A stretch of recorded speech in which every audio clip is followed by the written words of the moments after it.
Hey guys.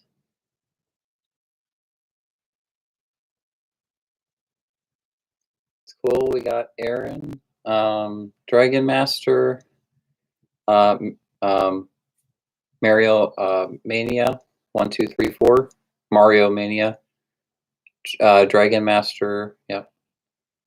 Welcome guys to my live stream. uh, this we are in now May 16th, 2020. I'm wearing Halloween 2018 shirt just to celebrate the Halloween series.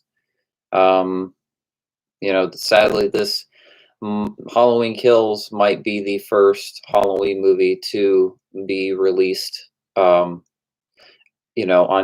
digital. It's gonna have a little bit of that straight to video kind of vibe, and that's sad because all Halloween movies have gone to the big screen, have all gone to the theater, and since Rob Zombie's remake, I've seen all the Halloween movies in the theater, so this could be really strange. I'm gonna try to like go to some drive-through, a drive-in, and see the movie that way. Because I have to see this on the big screen somehow, some way, before I watch this at home. It's too epic. It's too epic for home viewing. That is a cinematic viewing. So, yeah, guys, welcome to my live stream. It's Saturday night. I figured why not live stream, update you guys more about Insane, Cage of Madness Part 1 and Part 2, Devil Servants. Yeah, I had my sister kind of cut my hair a little bit because I completed filming all my scenes for the Insane film, so I didn't need that long hair anymore. That was there. So basically, yeah, those scenes are done.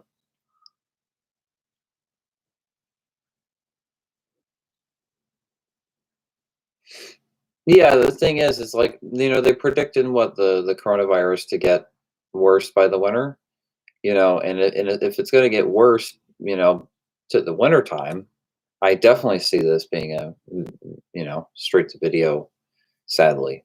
And it wouldn't be because, oh yeah, we don't want to release it in the theater. It's because, you know, uh, what's going on. If that's what they got to do, that's what they got to do, and I guess I'll set up my own little projection with surround sound in my home, and make popcorn and have my own little movie theater, kind of thing. Try to do something cool, if that happens, and try to imagine that I'm in cinema. Hopefully they'll do something with VR as well with this, if they do not plan to put this on the big screen. And I at least hope that they still do drive-ins for this movie as well, even if they don't, release it in Regal Cinemas and Marcus Cinemas and every other movie, AMC Cinemas. Like, all movie theaters are shutting down. They're all, I mean, I guess they've reopened in some areas, but out here on the East Coast, I mean, and that's never happened before. Movie theaters have never been shut down. My whole life that I've lived my whole life, there was movie theaters and were never ever closed, ever. And I remember always like asking people, like, why do movie theaters never close? And they say, oh well, they can't close. Movie theaters can never close. And I'm like, huh. So I knew that movie theaters, out of all places, would never close. So this is just, yeah. Uh, I am doing okay. I'm been using the Calm app, and working on my therapy. So, just trying to, uh, take it easy, and not overwhelm myself, not try to give myself too much anxiety. I've already been given a lot of anxiety. Uh, I've been suffering from PTSD since I was 13, and this definitely does not help. And then um, these impacted, of course, how my original outline was going to go for my next movies. Everything was falling into place. Everything was going perfect, really, like as perfect as it could get. And couldn't, like all I could get done really was part one, and it wasn't even a two-parter originally. So yeah, it's depressing. I'm trying to complete Destiny Part Two. Sorry, not Destiny Part Two. Insane Cage of Madness Part Two. I haven't made a Part Two since Destiny. I never thought I'd make a two-parter ever again. But yeah. So Part Two, I'm trying to make right now. Somehow, during all this, I have a bunch of ideas, bunch of movie ideas. Things that I could do, and I think I could still pull it off.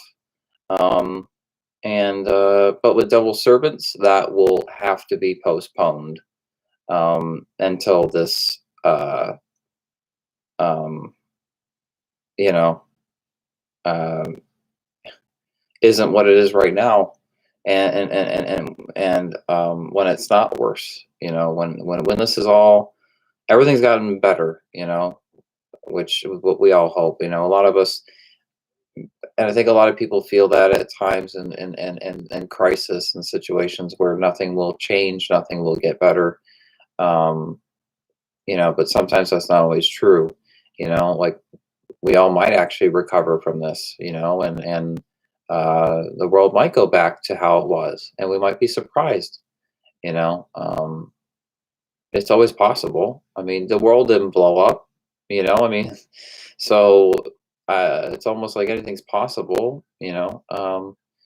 And everyone's been social distancing. So I mean, a lot has been prevented. And so it's definitely a possibility because of how so many people have been taking this seriously.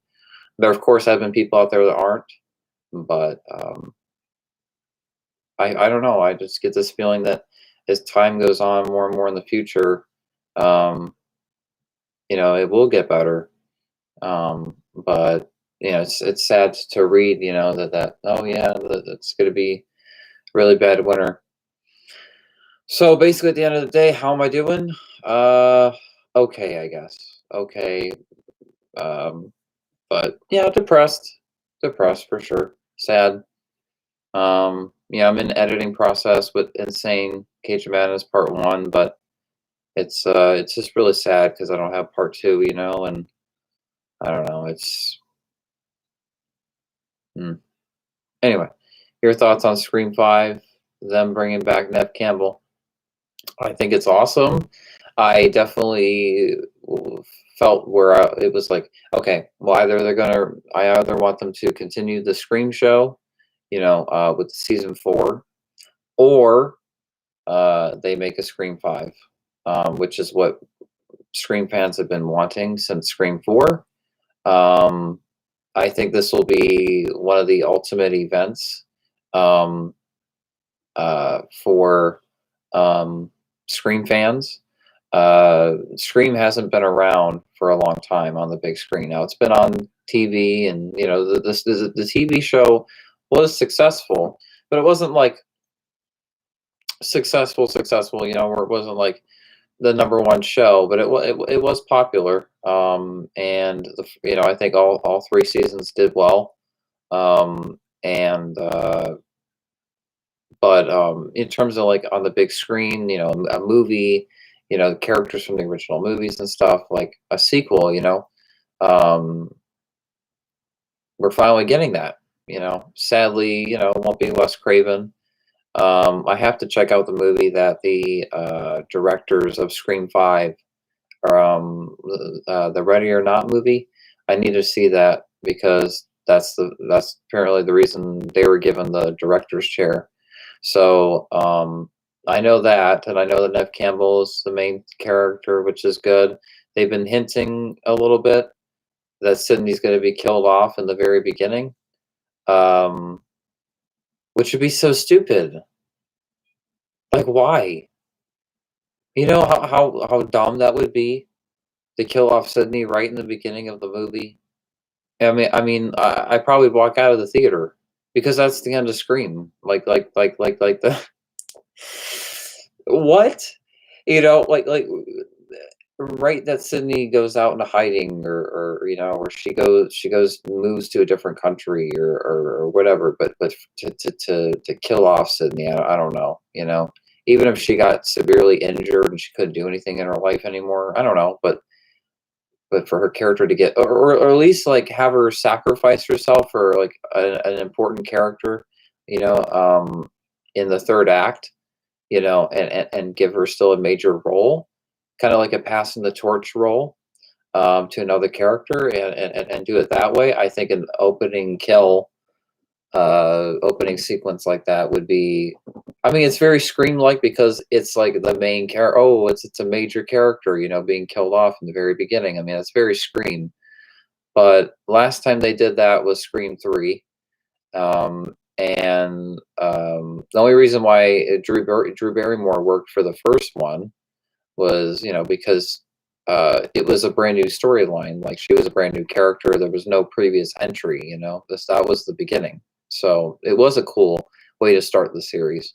And then you get to Scream 2, and Jada Pinkett and Omar Epps and all them. They were cool, and they had a good opening scene. Um, so it is interesting to see, like, you know big stars get killed off in the opening. um I think it was really stupid to kill off Cotton Weary in the first act, in Scream 3. I think that was really stupid. um they should have maybe done that like halfway through the movie, like, I think that would have been better. um and then Scream 4, while I like the opening to Scream 4, is it felt like more on the level of the first movie, um, where they're popular actresses, but um, it's still that they're not like main characters, so their sequences are fun, and the opening Scream 4 was fun because it was like a movie within a movie, and it was pretty entertaining. I enjoyed that, but to the idea of Sydney being killed off in the first act, I think would be really dumb. I think that'd be the biggest mistake the franchise could make, um, and it would really irritate a lot of us fans. Really would make us mad. I know I'd walk out of the theater for that. But hopefully they don't do that because that would be pretty dumb. So hopefully that they write a better script, especially that Kevin Williamson is involved. That would be pretty surprising. I'd be very surprised that they would do something like that too. And maybe they'll do a bunch of flashbacks. Maybe that's why they don't care about. Maybe she's killed off in the beginning because she has loads of flashbacks throughout the whole movie or something. I don't know, but who knows what this movie's going to be? But I hope it's not too different from the previous films. I hope it's still on the same level and it feels like Wes Craven made it. Um, because I do want the series to do new things and try new things with the story, but because Scream hasn't been around for so long, I feel like they need to just kind of not necessarily play it safe, but go back to the first movie, the second movie, shoot the film in the way that the first two movies were shot. That late '90s, camera lenses. Hopefully, they can use those. And do something with that contrast and saturation. Just really make it look like a Scream film. Of course, 4K and everything, but give it a little bit more of a grainy-ish kind of look. Scream 4 was like this, like, colors and dark, and I don't know, that was pretty strange. I remember in the theater I was just confused why the lighting was so dark. I remember in the trailers the lighting was perfect because the trailers looked like um, the first three movies. And then I saw the movie in the theater, and I'm like, why is the cinematography so dark? And I remember a lot of people complained about the lighting. A lot of people that saw Scream 4 back when that came out, you know, that they thought there was something wrong with the projection. And apparently, the movie was half shot in film and half shot in digital, and apparently that was the issue. I know, pretty crazy. Um, uh, it'll be okay. We've survived much worse and came out fine. The 1918 pandemic killed over 50 million worldwide. Yeah, yeah. True. Spyglass asked her if she wanted to be in the movie. She said after the coronavirus is over. Okay, it's an article. It's an article. Huh. Yes, I did read that. I did read that article. Yeah. Um, Wild kitties, you tell them, Rye. Oh, you're so funny. Oh, you're funny, Cassidy. No trolls. Nice haircut. Thanks, Cass. Well, thanks to you for cutting it. My hair got so long. It got so long. Yeah, I just it would get got all my face, and I just feel it back here, and you know, yeah, it was like this I don't know, gigantic hat on me. I don't know. It didn't like the feeling. So, but I hope to, of course, find a way to complete Insane uh, Cage of Madness Part 2. I just have to see where that goes. Love you, Cass. Good night. I'll talk to you tomorrow. See you tomorrow.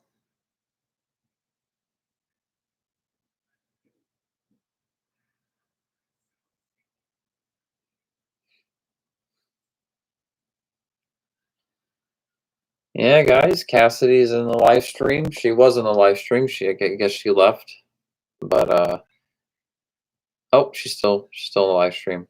Yeah, yeah. People never get to live stream with Cassidy and I on YouTube, which that'd be pretty fun to live stream with like a bunch of actors from the movies, from my movies and stuff, and we all like talk to people live, live interviews. That'd be so cool.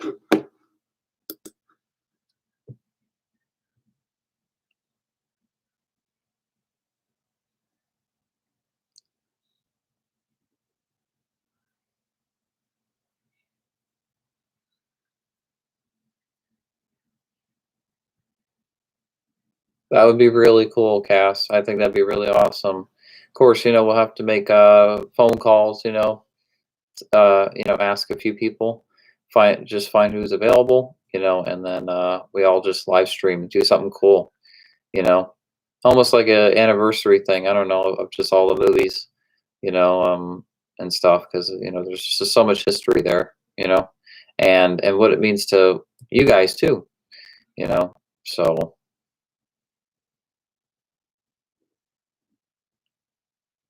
people call her Cassie.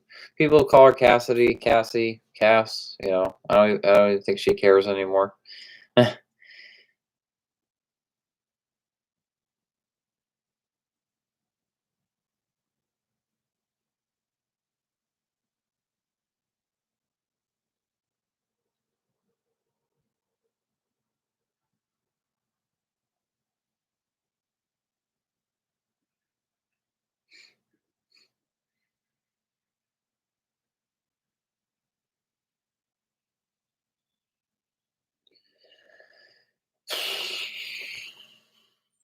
So we're okay. 19 minutes in streaming. I plan to live stream until like 11:30 or like midnight. Saturday night, so I don't feel like it's and we're all quarantined anyway, so I don't know. I feel like a lot of you got some time on your hands, so probably I'll live stream till midnight. You know, um, not live stream too long, but enough to be able to have a good conversation with everybody. Um, and yeah. Um, so, you guys have any questions at all more about my movies? I would That'd be awesome because I'm gonna get into some movie news, some movie rumors, stuff I've heard throughout the months, and talk about that with you guys rather than just make some video. Um, I'm sorry, guys. I know I've been behind on my videos, and it's really horrible. And unlike me, extremely. Uh, but I just, I completed filming part one. I have, completely have to sort of start from scratch a little bit with what I'm gonna do with part two and um, my movies in general, and just thinking about where the world's gonna go and how I need to calm my anxiety and how I'm coping with my anxiety, PTSD, all this stuff with this stuff, and uh, how I'm trying to distract myself and a bunch of things. So uh, it's almost like we're all adjusting to a new reality, and that's difficult. I'm not good with change. I've never been someone good with change. So this is difficult for me. Um,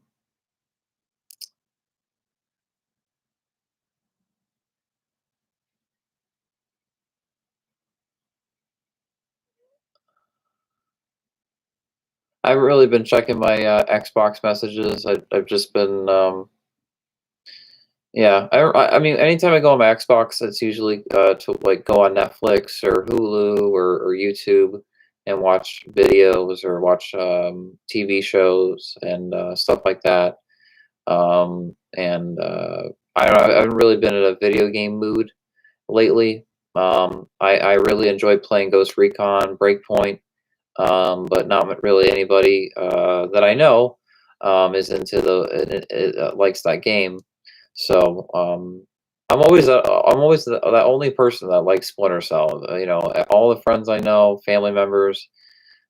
So no one can identify with me on Splinter Cell. So um, I think if more people were fans of that series, if it was more popular, I probably would be more involved in the gaming community. Like messaging, and like communication with the headset and all that. But uh, yeah, it was different like 10 years ago when Splinter Cell Double Agent was online, and he had Conviction online, and even Blacklist online, and there just was more. I mean, there was reasons to, message people, reasons to play with people, reasons to create groups, all that stuff. Um, I even remember GTA 4 online. It's just online was different back then. Online multiplayer for me personally. Now it's just not like how it used to be. It's so draining. I don't know if I'm the only person, but it's so draining when I enter online. Like GTA Online, don't like it. Uh, the Ghost Recon Online, I don't like it. I really don't like many online multiplayer today, and that's sad because that's so much the focus of games now, more than like story modes. When I love story modes, story campaigns and co-op, and now they're just so focused on multiplayer and all this stuff, and um, not many online games. It just I don't know, just really aren't impressive like they once were. Um, and and of course, most games that you get, there's always the company like, oh, we need to fix this bug, we need to fix this up, we have to fix this glitch in the game, we have to fix this. It's like, well, why wasn't all that worked on when before the game came out? So I don't know. It's harder to get excited for gaming today. But once a new Splinter Cell comes out and a new Grand Theft Auto comes out, then I'll be more excited, um, for sure. So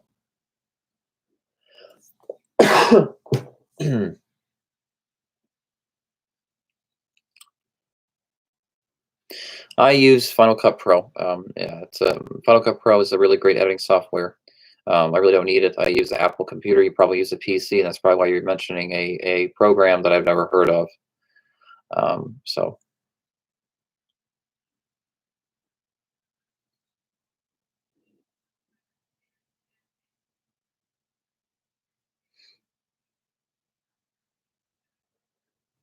Is anyone else in the chat besides Aaron? Is there anyone else in the chat? Anyone want to chat?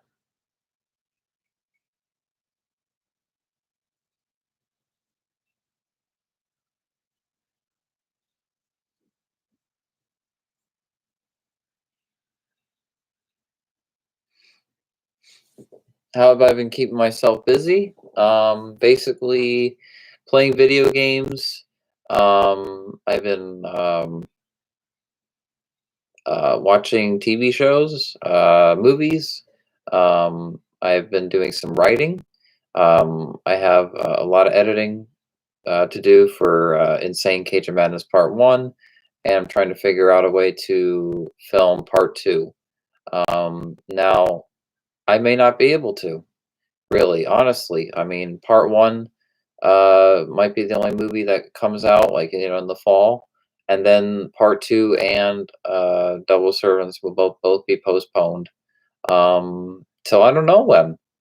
I mean, this is freaky, because I don't know. And I and it's what's so crazy about this was that, like, originally the filming was planned for all originally it was 2 films, Insane Cage of Madness and then Double Servants, and they were both originally planned to be filmed from November of 2019 to February of 2020. So filming was going to be completed in February of 2020. Had it have been completed then, both movies, I wouldn't have to worry about any of this. Um, and at first when I heard this stuff, I was scared. I was sad, and my thoughts were like, oh my God, what's going to happen to this world?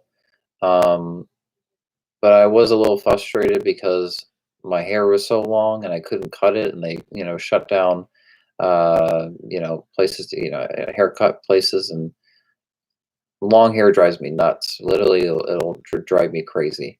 So I only grew my hair out long for the movie role, and it's because I didn't want to wear a wig. The wig in Destiny Part 1 was horrible, you know, and I just wanted to use my real hair for the movie. And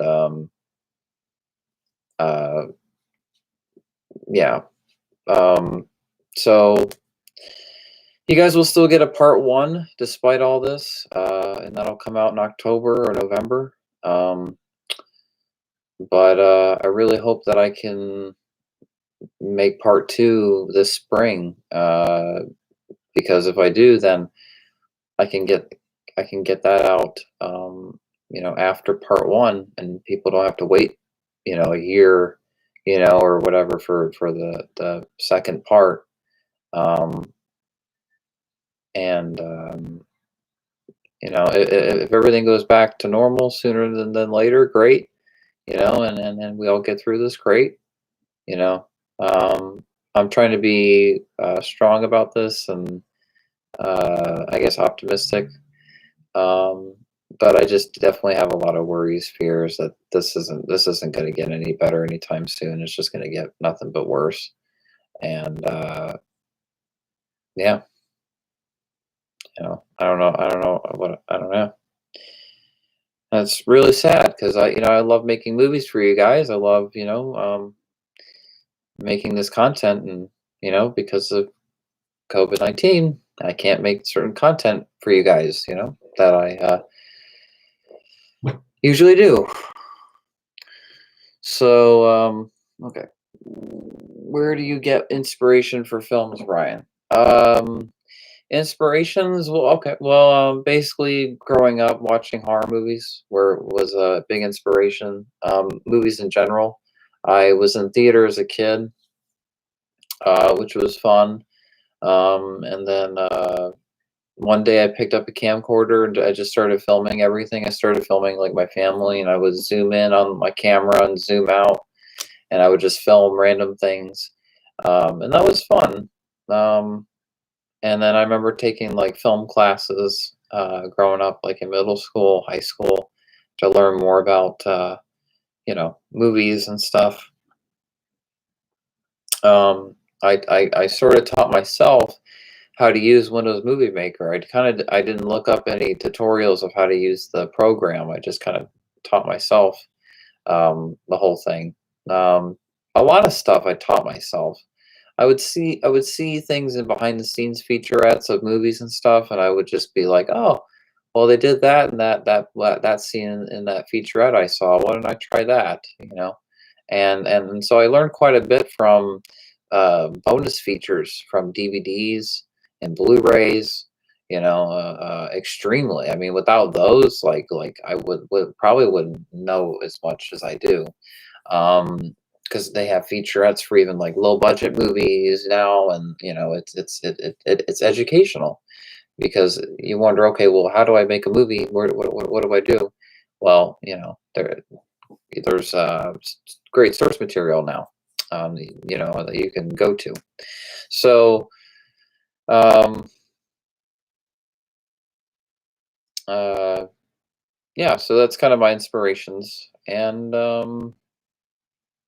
yeah, and then of course, a certain horror movie filmmakers that I looked up to growing up that, inspired me to want to be, a filmmaker, to make movies and to entertain people and to have an audience, stuff that I always dreamed of and didn't know if it was ever going to happen. And I'm just really grateful that I have you guys and that I can make the content that I can. But it's just been a very frustrating time because I was so close.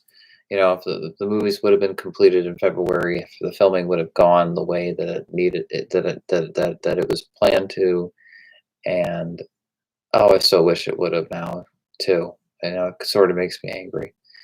Um, and that that just would have been so helpful, you know, really would have in this. So it's yeah. Um, what do you think is more difficult, writing or directing? That's a good question. Uh, writing. I'd have to say writing is more difficult. Yeah. I love directing, and I know that I have to get better at it more and more and more. But I do feel like I do get better as time progresses. I still have a lot more to learn, and yeah, a lot more to go as a director. So, but it's fun because you're talking to all these. It's like I don't know how to explain it, but it's hard for me to connect with people um, and socialize. I have a lot of anxiety, PTSD. It's very hard for me to communicate. But when I have like those those actors, nonprofit actors, of course, my friends, family, whoever. When I have those people there on set, um, it's pretty amazing because it's like I'm collaborating with them, with my own storylines, and I think that's what's really cool. And to go to all these locations and environments and film here, film there, and to just be able to work with people like that, and to make a movie, like, the whole filming process. It's exciting. It's very, very exciting. Um, uh, there's definitely it can be very, very challenging at times. Um, but I always seem to learn something each time I direct. So that's always the fun part. Um, and then when I'm editing the movie, of course, I'm sort of, being the director at the same time, and that's always fun because I'm putting the film together and I'm seeing it become something. Um,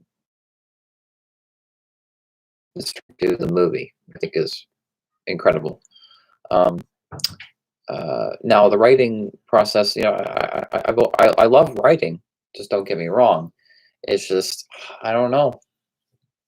It's just difficult. Uh, I don't know. Writing has been a little more challenging the older I've gotten. It was a little more fun when I was younger. Yeah, it was a lot more fun to write.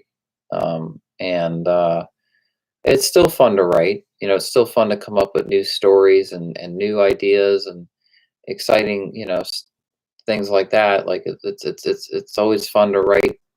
And When I look back at my scripts and I'm like, wow, I wrote this. It's pretty cool. Um, and I definitely pay attention. I recognize that people are liking my scripts more now, my stories more now. That people have said I've become such a better writer. I've heard that more from people than director. So it sounds like you guys seem to like me more as a writer than as a director. I seem to be a decent director, but a great writer. It seems like that. I mean, that seems to be what I've heard mostly from people. But I feel like that definitely my directing has improved, but I have to still improve with writing. How I write my scripts. How it's all aligned. How the scenes are written and set up. I feel like that definitely a lot more thought can be put into the scripts, but I always put a lot into them. But it's definitely a challenge for sure. What's my plans for next year? Uh, hopefully, COVID-19 won't be an issue, and all of us can go back to our regular lives, and then I can make the rest of my movies, film the rest of my movies, and then get them out next year, and yeah, and focus on that. Um, so. Because really, I mean, filming was supposed to be done right in the beginning of the year for both films, and then I was going to be in the editing process for both movies for a while because I wanted to take my time on them. I wanted them to be the first movies where I was going to really take my time in the editing process because I've always kind of rushed the editing, where I only give myself kind of like 3 months or less. Um, uh, at most 5 months, and I feel like that I need to give myself more time in post, uh, because it's never good to rush your movie, like editing wise, because I look back at my movies and it's like, oh, I wish I could have changed that or I could have fixed that. So that's my plans for next year, and to, of course, not lose my mind from this. So, uh, hey, Jeremy,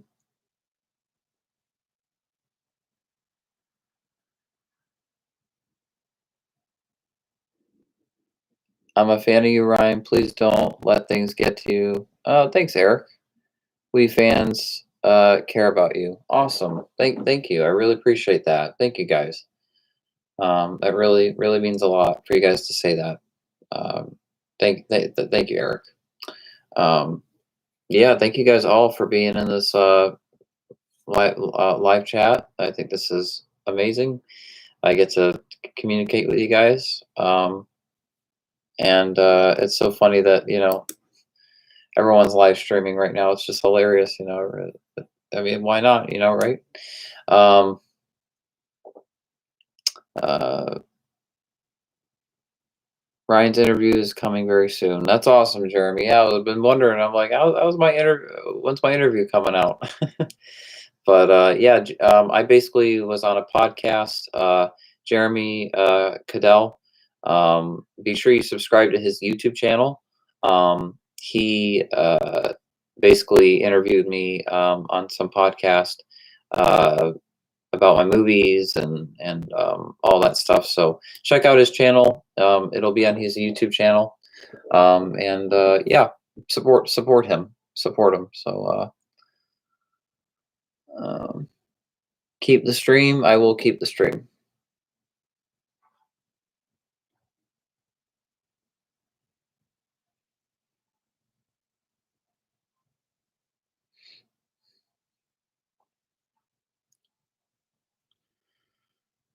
Oh well, what a way to start 2020, huh? You know, this is quite a start to a new decade.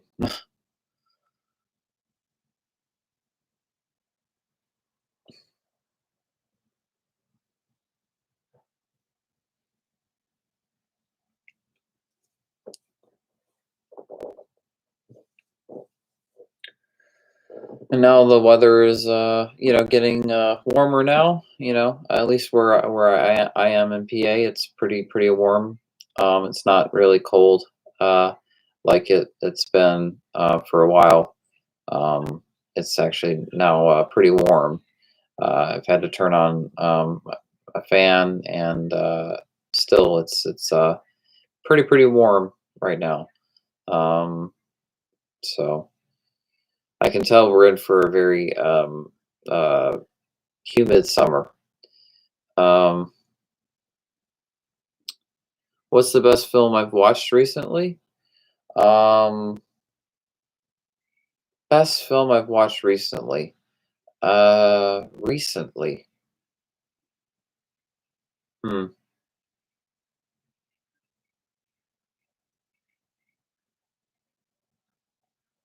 Huh. It's a good question. I would say Star Wars: The Rise of Skywalker. Star Wars Episode 9: The Rise of Skywalker. Yeah. That's still the last movie that I saw, and it was one of the last movies I saw in the theater too before this happened. Um, I know a lot of people didn't like that movie. I really don't understand why. I think it was a revamp of the series, especially after Last Jedi, and I cry to that movie like every time I watch it. And thankfully I was with audience members that liked it. And there was clapping and stuff. Um, because it definitely felt like the original movies, and I'd say it's like one of the best Star Wars movies for sure. I just it had a very um, Empire Strikes Back-ish kind of vibe to it. So so that'd be the best film I've watched recently. Um, but there's definitely more movies that I need to watch. So if you're talking about new movies, that's recent. Yeah, I don't know if you're just talking about movies in general, but that I've, yeah. Um, my family's doing good or healthy, thank goodness. Um, just letting you all know the interview is over 2 hours. Yeah, isn't that cool? Over 2 hour interview. I know your movies get better over the years. Thank, thank you. Yeah, well, I sure hope so. I always work on improving upon my films, and you know, um, getting better and better at them. Because I feel like they're still learning both writing and directing. I feel like I'm still learning on both areas. Um, but definitely more so on the writing uh, aspect, the writing portion. Because I mean, I've been in theater before. I've been in theater before, so I've been directed before. It's not like it's nothing new. The writing is just what's very. It gets scarier the older I get. Because I don't want to write something bad, and I don't want to get senile, where I start writing bad movies, and everybody gets like, "What happened to you, Ryan? Why your movies suck now?" Because I went senile. Um, I feel like I can't do anything. That's how a lot of people feel right now about this world and about life. Last film I saw was The Invisible Man. It was solid 3 out of 5. Yeah, I actually was gonna see The Invisible Man in the theater, very soon, when the coronavirus happened. I was gonna see the movie, like, not too long. A horror movie recently, and I can't make it right now, and it sucks. Yeah, like, nobody can make movies right now. We can't make our movies. Everything's postponed, and it sucks. Sucks. So no, I don't hate you, Aaron. Where I don't know where you get that. No, I don't hate you.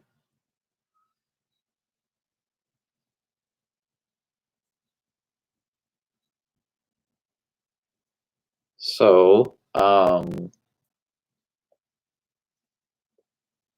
yeah, uh, it's awesome that you all are here, talking to me right now. Uh, and if you guys have more questions about my films, keep asking. So,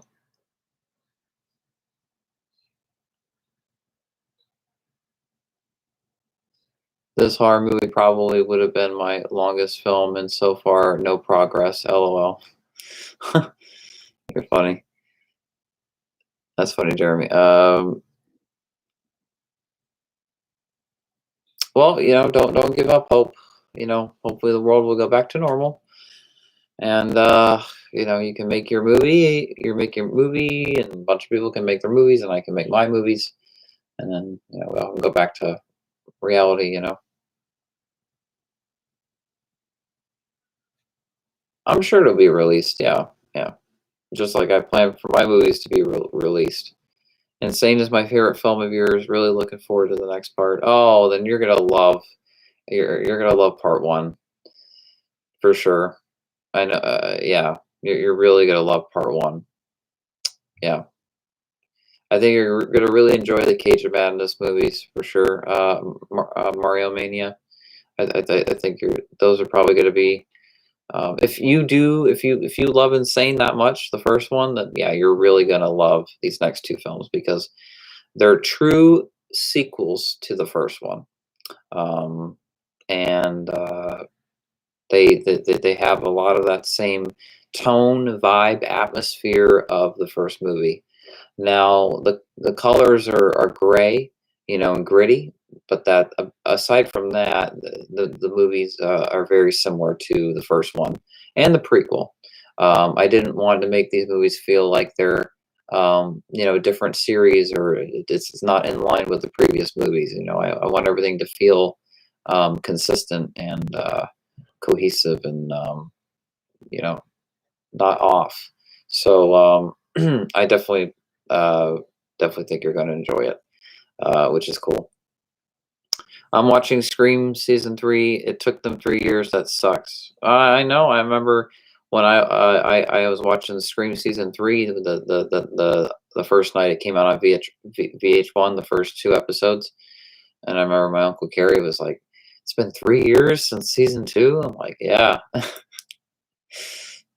was like, "Yep, I've had to wait 3 years for season 3."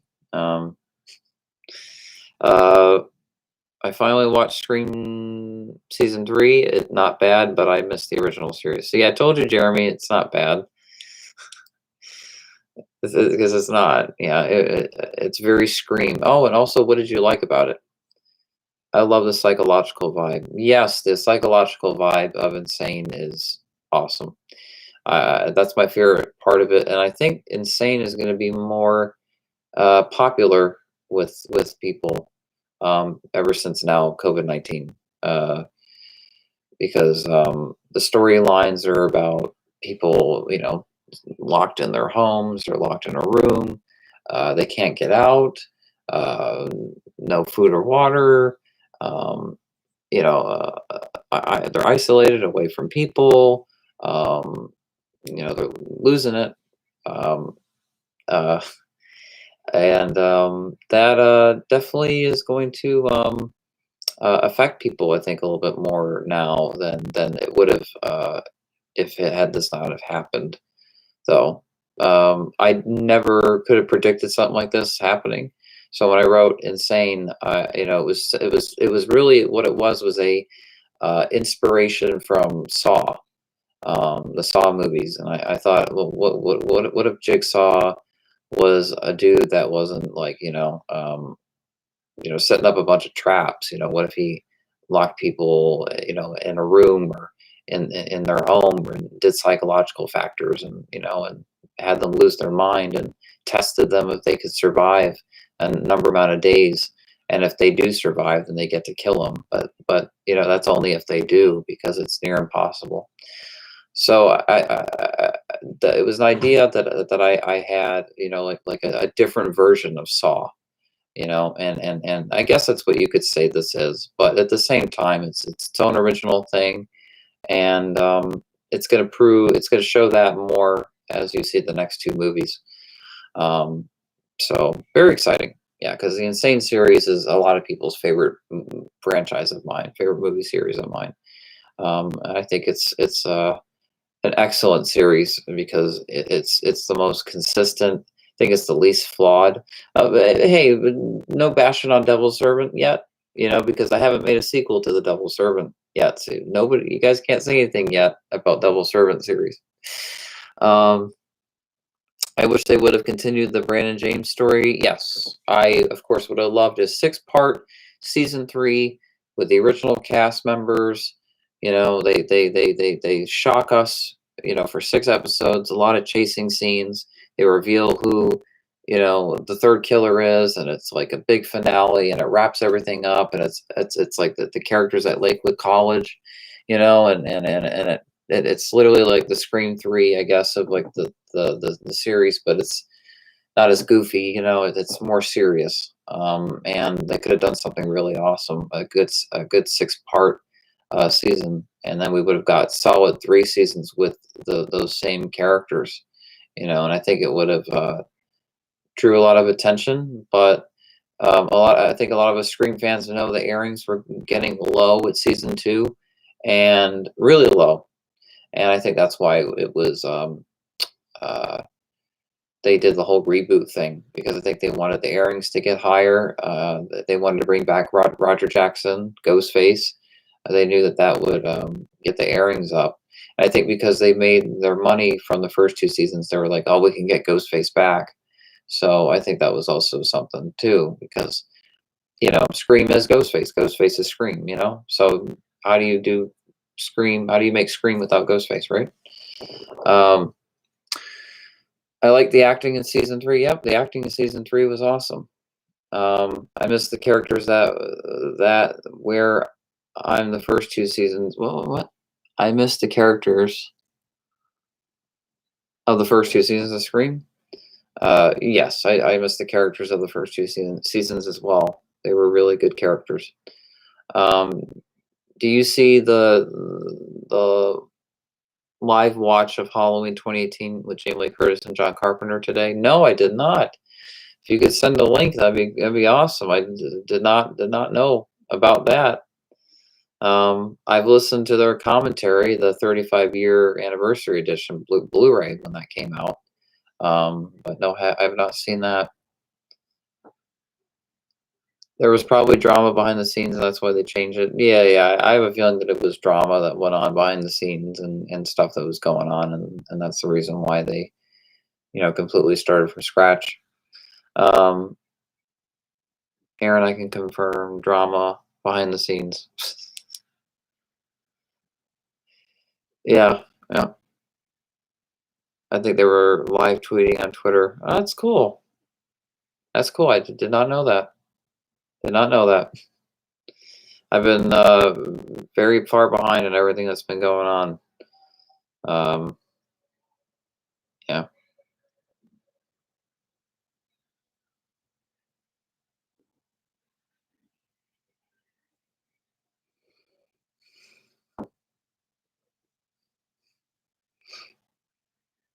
I think when I get much farther into editing part one, um, and that, and when that movie comes out, I think I'll feel a lot better. I think it'll give me that sense of hope, that part two is going to be on its way soon, and Double Servants. It'll be a great distraction in the summertime too, putting the whole film together. So, but like when I spoke to John Carna at a convention, he made it clear that he didn't really want to talk about Scream. Yeah, he said there was too many cooks in the kitchen, and that's all he was willing to tell me. Hmm. You should try contact them, Ryan Cast, who was in first season. Yeah, they wouldn't respond back to me. So, you know, uh, Yeah, and I don't have the money to pay them, for interviews too. So, that'd be cool. That'd be awesome. Never say never, but no.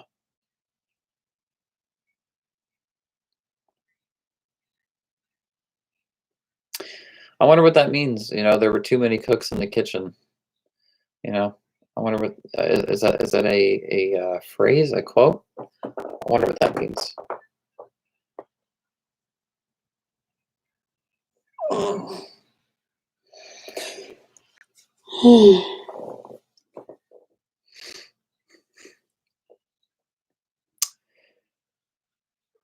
Or ask them to do interview. Yeah, they probably would never do an interview. At least not right now, probably. So,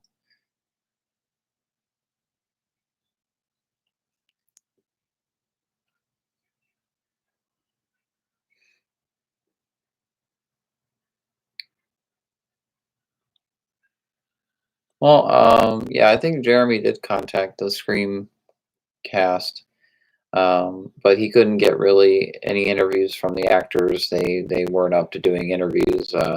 They pretty much have denied interviews for anybody. And I think it's what went on behind the scenes that it must have been like that bad, that insane. They can't even talk about it. And it, probably we won't hear much about the show, what went on behind the scenes till later on. You know. Um,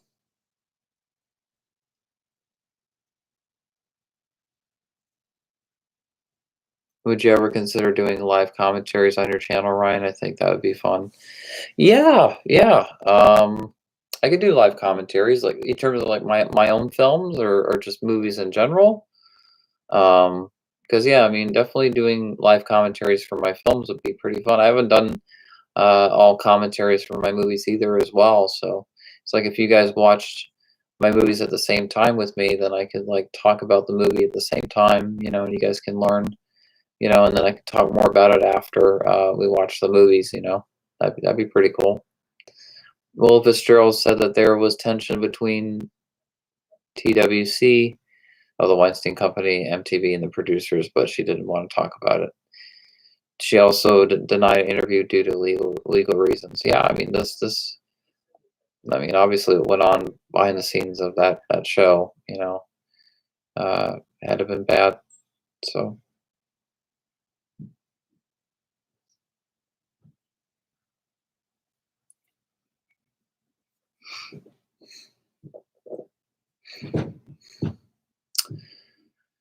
and then so another like movie news, Candyman. The Candyman remake is coming out, which is interesting. I wonder how they're gonna pull it off. Um, uh, Tony Todd is forever Candyman, but is it possible it could be a good movie? Of course, if given the right writers and directors and cast and crew, um, music composer, all that, then definitely. Um, I'll probably check it out. Yeah, because I love Candyman. I love the character. I love the storyline of Candyman. So um, it's even the cheesy second movie, Farewell to the Flesh. I still like it. That third one is horrible. Like no one talks about that movie ever. I think that was a straight to video movie. And yeah. So um, actually, wouldn't mind probably picking it, probably getting like an old VHS copy of Candyman 3 though, if it's available, and just to watch it. To remind me how bad it was. But the first one is a masterpiece. Second one is fun. That was directed by Bill Condon, and he wrote it as well. So that's cool. And I did like certain parts of that movie, and the gore was good. So uh, definitely, yeah. I don't hate the second one. It's not the first one by any means, but the second one wasn't bad. Uh, it's the third one that's bad. So,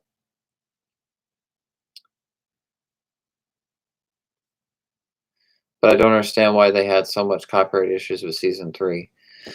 Well, basically, when they were filming season 3, that was before the Weinstein Company, was before the Weinstein uh, scandal.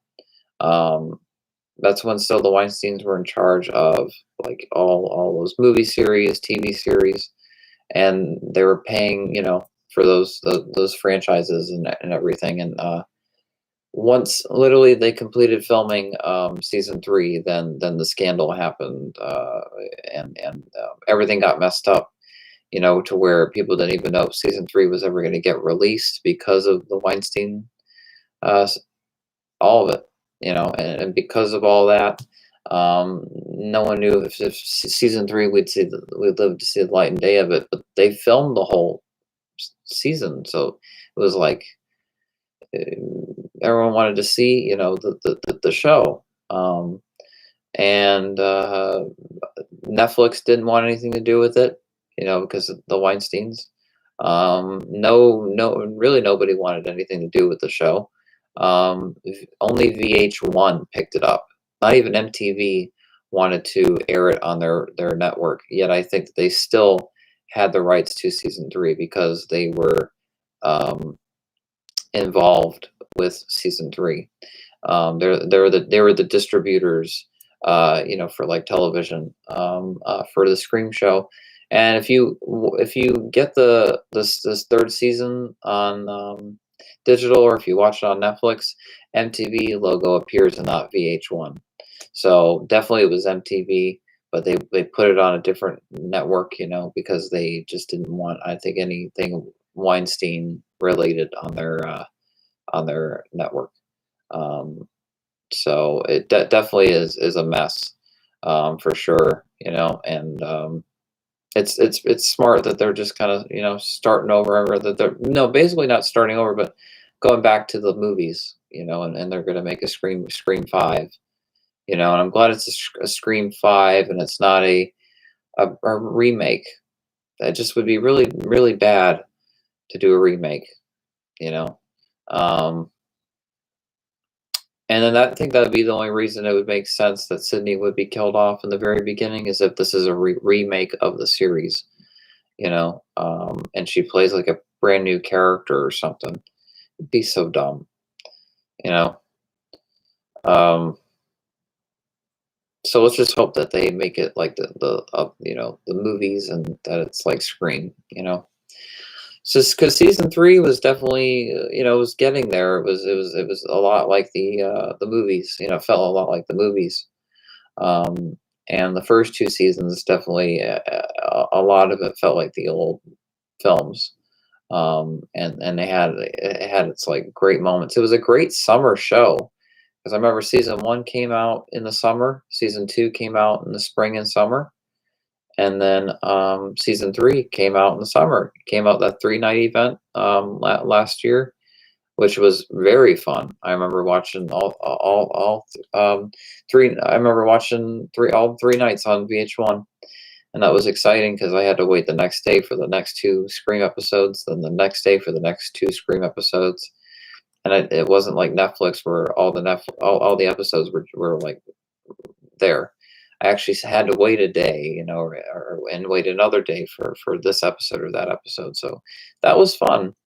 And I knew that that was the last time I was ever going to experience that as a Scream fan, to the point where I wish that I would have um, filmed myself, my reaction, to the last season. And I didn't really do any videos. I don't think I still have, because I think I'm still numb that the show's over with, because that was my favorite show.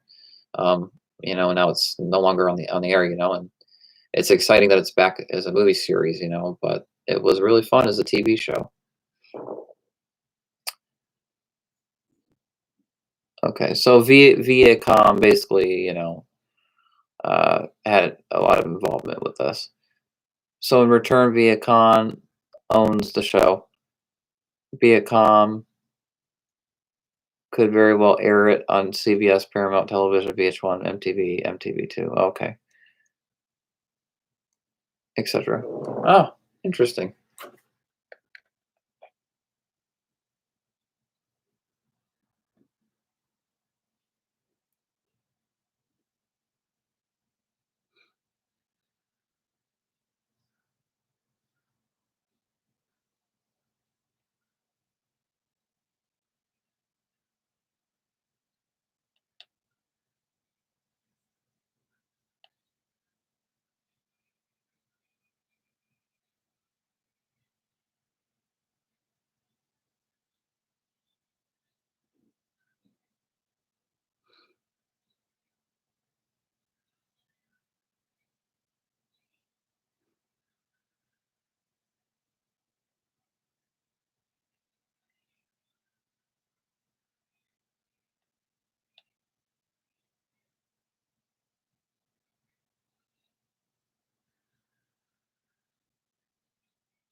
Okay. Sorry about that. Do you think we'll get a Halloween Kills trailer soon? Yes, I do believe so. If you guys remember Halloween 2018, they filmed that like very, very early in the year, and that trailer didn't come out until June of 2018. And I remember doing a reaction video to the trailer. I remember like losing it because I remember getting really excited for it.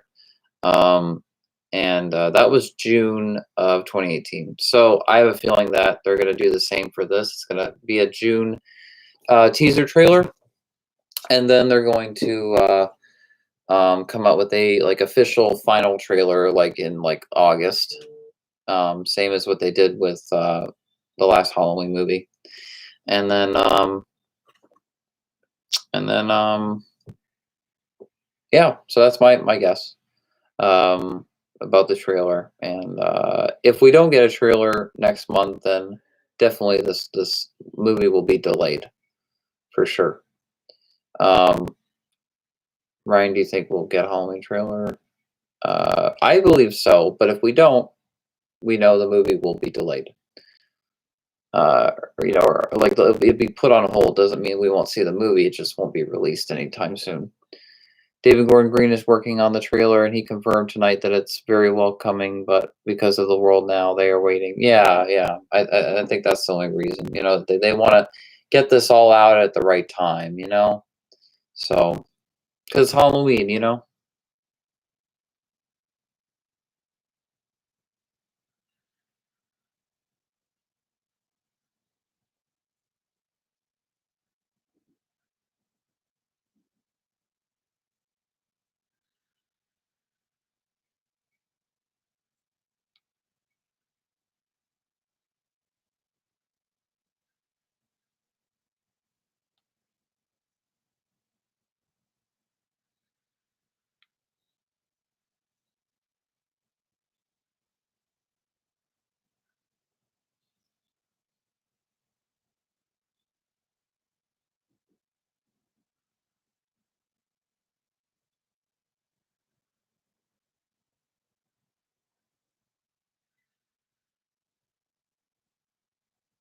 Okay. How many iPhones have you had in the past? I've had about like 2 or 3 iPhones, I think.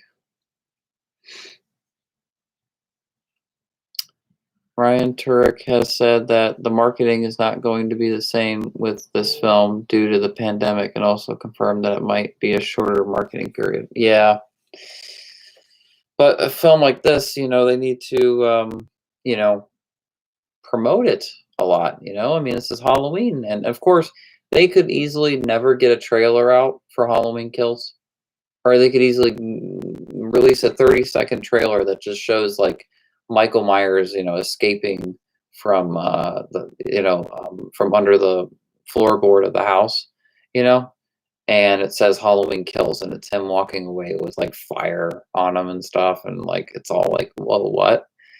And it says, October, is it October 16th, 2020. Um, and people would be all in line for that movie anyway. So in a way, because it's Halloween, you don't really have to promote it much, but I still think it's important, because the more that a film is promoted in people's faces, the more they're probably going to want to check it out. you know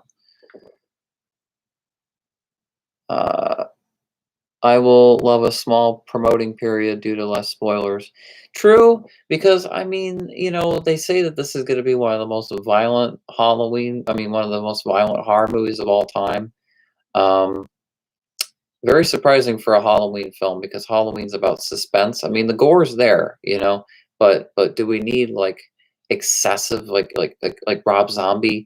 Like it made sense with the Rob Zombie movies because it was Rob Zombie, but with this is like the original movies, so it is kind of strange to see it like so. I don't think it needs to be that brutal. I think the movies should rely more on suspense and build up and the thrills, and all that. Because you want to be at the edge of your seat with the music and that lighting, like the original movie. The gore isn't why we love the original movie so much, right? It's because of the characters. It's because of the everything else, the suspense. It was the suspense that made Halloween, and it does bother me, the idea of, oh, we're going to have this gigantic body count. Like why? It's not in Halloween's history, to be. I mean, unless they want to go Halloween, the Curse of Michael Myers route, where I guess it's like the original movies, but it's like brutal, which I mean will be, I guess, fun to watch. But I sort of wish that they would maybe come out with a theatrical cut that wouldn't be that won't be as brutal, more suspenseful, and then they come out with an unrated cut that's like full on all the gore and everything. Not because of the, oh, we want to censor it, more so as we want to make this more suspenseful and gory when people see this for the first time. Not so much, oh, we want to censor this kill or censor that kill. You know what I mean? I just feel like that they should focus more on suspense. And if anything, the body count should be the highest for the last movie this next one. They should save the best for last, right? So it's just very strange to hear that it's a gigantic body count. But it definitely probably will be brutal. It sounds Rob Zombie-ish because like his mask will be all messed up, and then he'll be all violent and brutal. It's going to be a lot of Rob Zombie callbacks, and if it's not a Rob Zombie movie, I don't want to see a Halloween film that has Rob Zombie similarities. I want it to be like the old films. Only if Rob Zombie's doing it. So I hope that they don't make it too far from what Halloween is, or the original movies. What I did like about the new one is that it had a great dramatic storyline. It had interesting new characters. It had a setting that felt very Midwest, very Haddonfield. It had suspense. It had kills. It had build up, like that whole third act. Lori, with with her gun and the flashlight, looking all in the rooms and stuff, and the traps, Lori's granddaughter hiding in the basement and stuff. That was good. That was a lot of suspense. Um, uh, there were moments in the movie that were suspenseful, like the bathroom stall scene, um, and all that. I just worry that we won't get that if they talk about such a gigantic body count for this film. I really hope that, even if it's a lot of kills, which fits the title, right? It still relies heavily on suspense. Anyway, oh, I will. I have a feeling it's going to be good. The test screening reactions were promising. I just needed to be genuinely scary. Yeah, I mean, people at the test screenings loved it, which is awesome. And I think a lot of them said it's the best Halloween movie. So that is a good sign. So even though I guess this movie is extremely brutal, people did in fact like it. And maybe people did like it because it was very brutal, but it was a very good story and character development. And maybe the movie has everything that we have never seen in a Halloween film before. The extreme body count, the great suspense, like the best suspense, the best body count, the best acting, the best music. Like maybe this movie has all of that, you know. So who knows? David Green has said that Pineapple Express was his only gory film until Halloween, and he said now we're at Halloween Kills and it's up there. Yeah, because the best qualities of Halloween always came from its atmosphere and suspense. Exactly. Thank you. It's not about the body count and the gore and all that. Like that's more Friday the 13th, and Nightmare on Elm Street and other slashers. Not all slashers, but a few of them. And Michael Myers is more in a suspenseful level. He's a slasher, and you do get the body count, but it's still more on suspense than Friday the 13th and all that. It's a hard thing to pull off, of course, but it's an important thing to pull off. Um, uh, Halloween Kills is a very brutal film. I mean, that's what the test screening said. You will get views if you do more random movie trailer reactions. Okay. So movie trailer to just like random movies, like new movie trailers, like it's not like I can put it on the screen, you know. I mean, of course I could do a little live stream and record myself and then I guess download the video and then put the trailer under it, you know, and then upload it as a separate video. You know, I could do that. But you know, it's definitely not a bad idea. Yeah, I mean, I think I'll definitely do it for Halloween Kills. But I think I'll wait for a lot of people to join the live stream before I do my reaction, you know, like before I fully react to it. So a lot of people are in the chat when I do, you know. Um,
okay.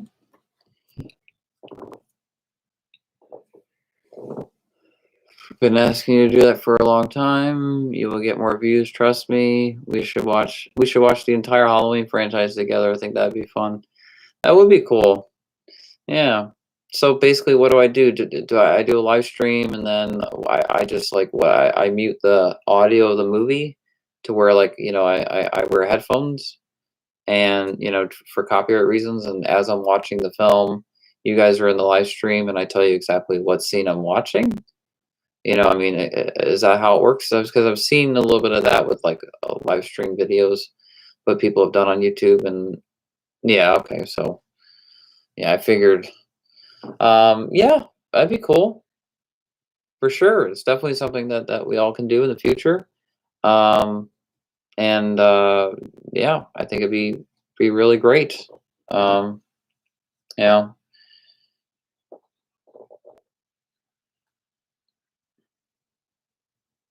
try it now. No, no, I'm good. I'm good. This ending this live stream in about an hour or less. So, um, but yeah, it's definitely something that you know could be very fun to do. I've never done it before though.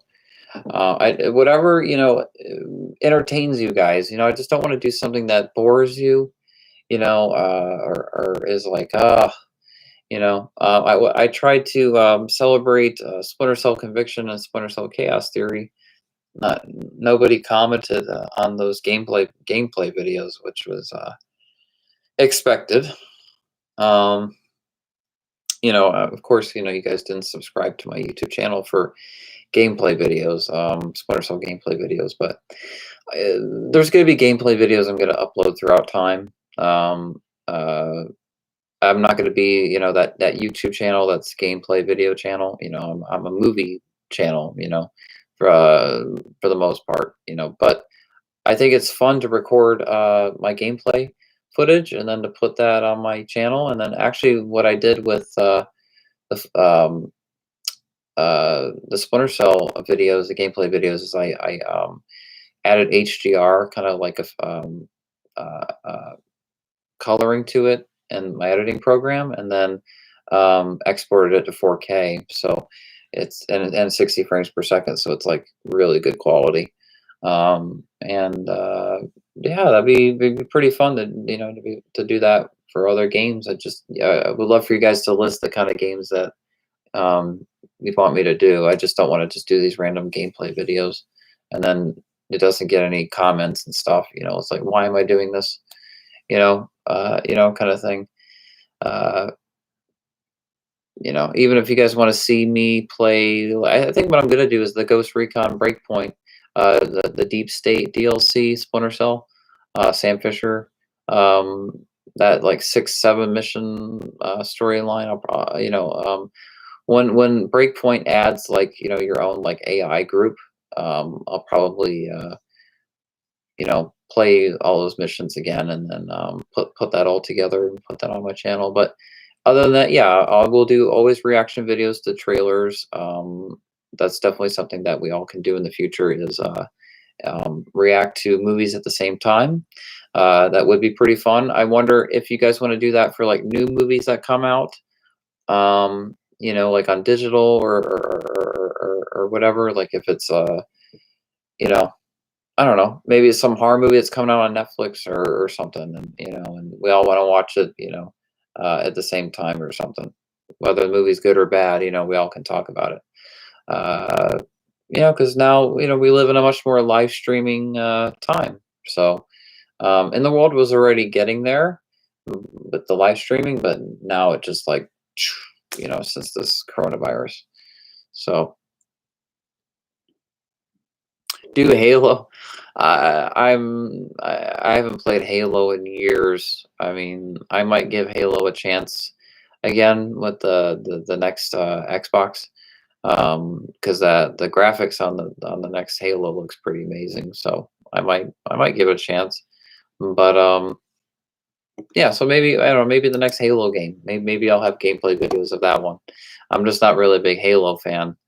Uh, Did you play those games? I played the first 3 Halo games, I think, the first 3 Halo games. I remember playing the second one a lot with my friends as a kid.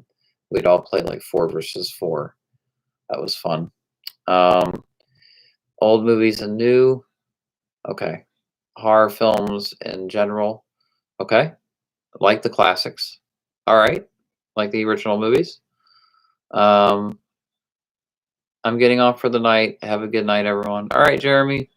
Thanks for joining the live chat. I'm looking forward to my my interview on your podcast, and for everyone to be able to view it. You have a good Saturday night and have a good weekend.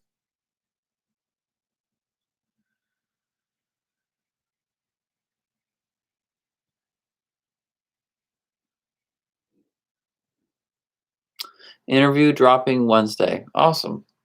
Cannot wait. That's gonna be pretty cool. You guys definitely gotta check this interview out. It definitely goes into stuff about my movies that um, I haven't maybe 100% talked about on my YouTube channel. Yeah, he has some good questions. So I'm talking about the games that you put on your channel. Did you play those games? Yes, that is actual recorded gameplay footage of me playing those games. Splinter Cell Conviction, Splinter Cell Chaos Theory. Those are actual gameplay videos recorded. I recorded them myself. Now, back when the Xbox 360 came out, they didn't have really those features, which was depressing because I was a way better gamer back then than now, and that would have been pretty fun to have had all those videos saved and go back to them, but it wasn't a possibility. But all I wanted to do was be able to put like at least a couple Splinter Cell Conviction missions, or the whole game on my YouTube channel, but I didn't have the software to be able to do that. So that was sad.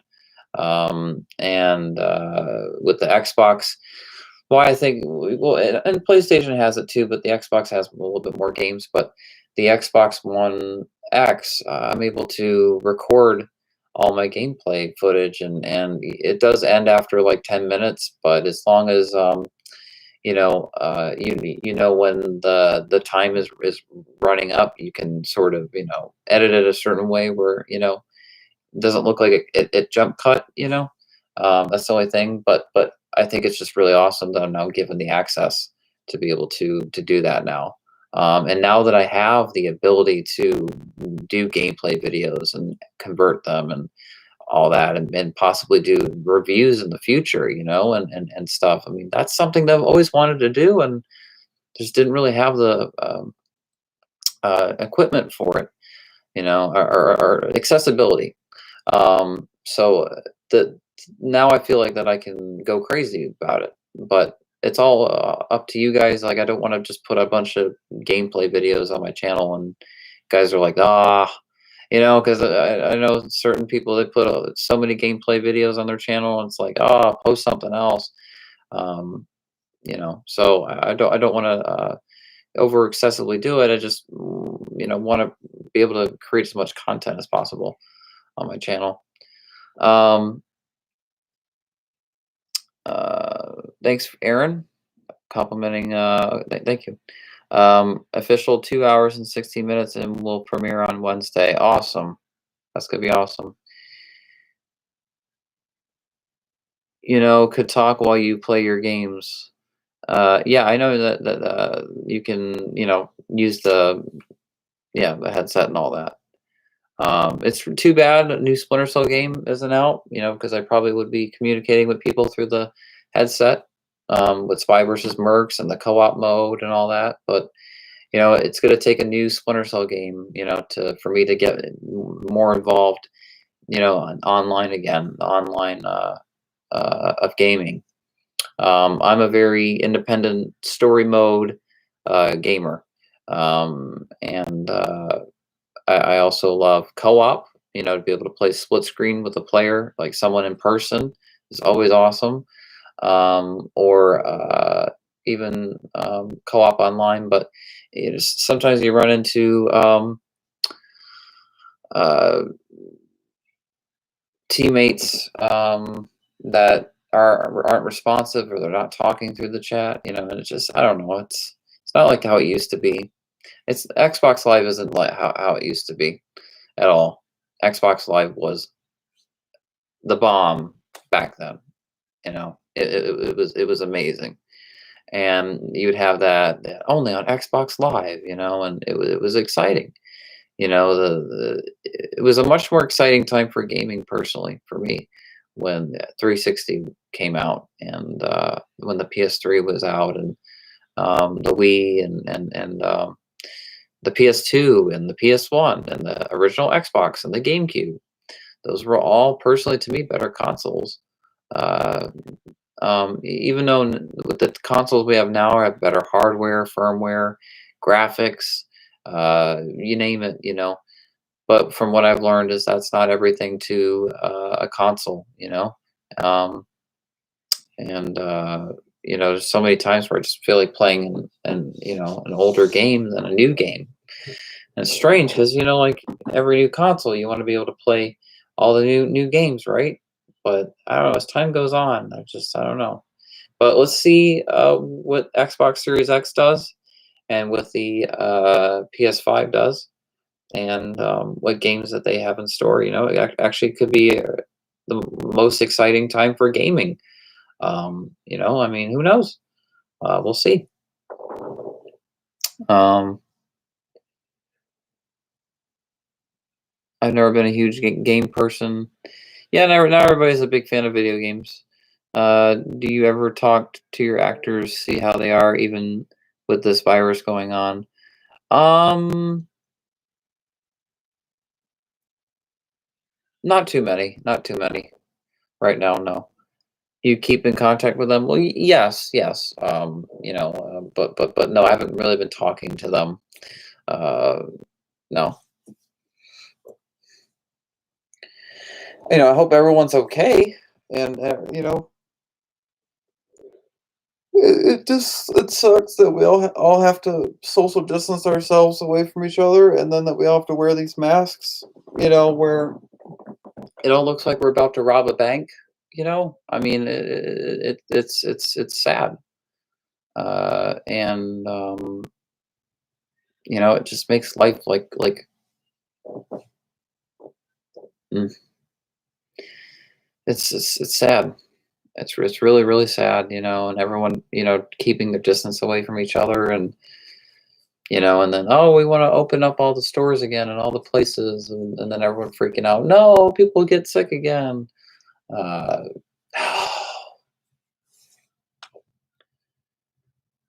what's your favorite food? Do you like pizza? I like pizza. I've kind of had a little bit too much pizza last year, so I've been kind of toning down on pizza. Um, my favorite foods are probably macaroni and cheese, crab legs, um, and I mean, yeah, pizza. I love pizza. I've eaten so much of it uh, a little while ago, and I just needed to take a break from it. Um, and what else do I like? McDonald's, Taco Bell. Um, I like pasta. I love pasta. I love all different kinds of pastas. Um, so,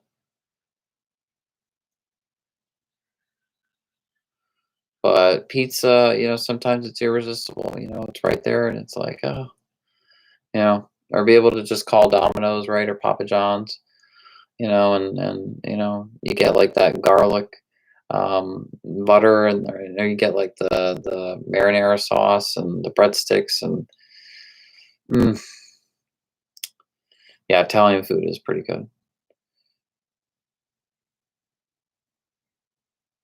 I mean, I like Italian food. No, I do. I do. I'm just trying to think, what is my favorite food ever? And I don't know.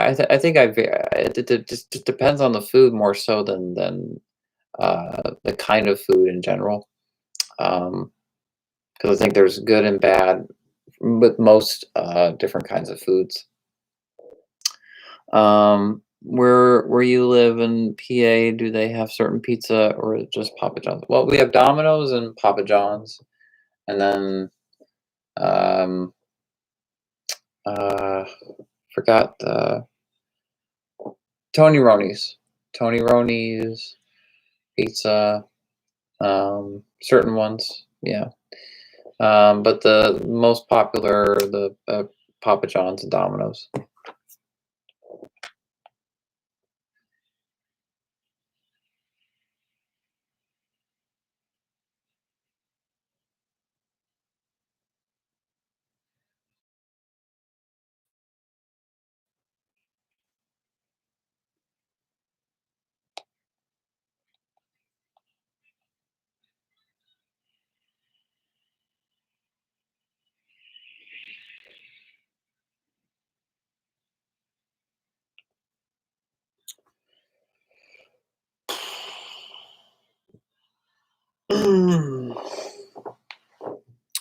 What was your favorite subject in school?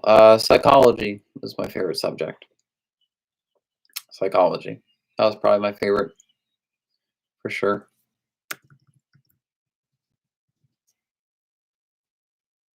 Psychology. Yeah.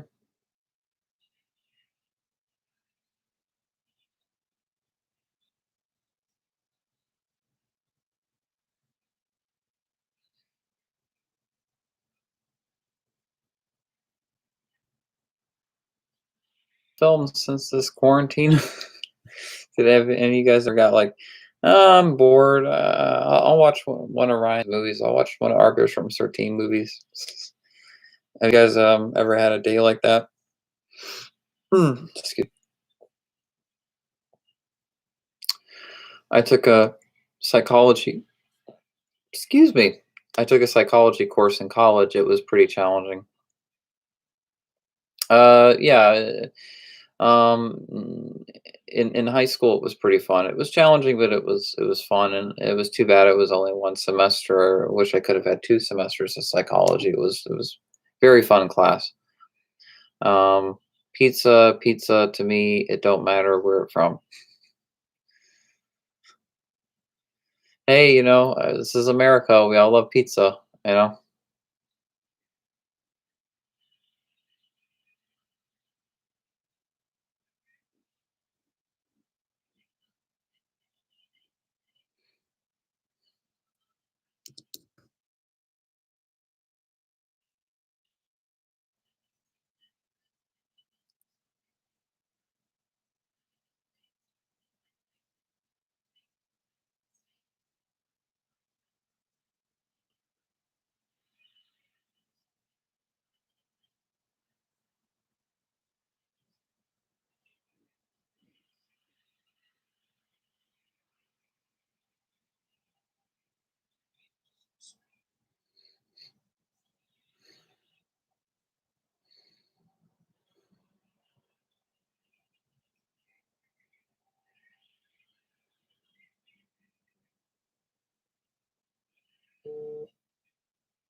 Have you ever traveled before, like overseas? No, no, no. I've only been to Canada, and it's only been the border of Canada. I've never been to a different country. No, never been to a different country. So, in terms of like like traveling all around a country, and all that, like no, I think it'd be pretty cool. I mean, they definitely make traveling more difficult now than back then, and more scarier. You know, um, and yeah, yeah, at some point I'd like to travel at least a couple places, but a lot of anxiety for me. That would take a lot for me to ever travel. That's pretty scary. Though I still refuse to take a cruise. To be on a cruise ship ever since the Titanic. I'm like, nope, me either. LOL. It's one of my dreams to travel a lot. Yeah, you know, you learn a lot, when you travel to places, and you go to museums and stuff, and you just get to see different parts of life, that you've never seen before, you never thought you'd see. I watch your movies when I get bored. Well, that's good to know. What's the film that you watch the most out of all mine? Uh, when you get bored?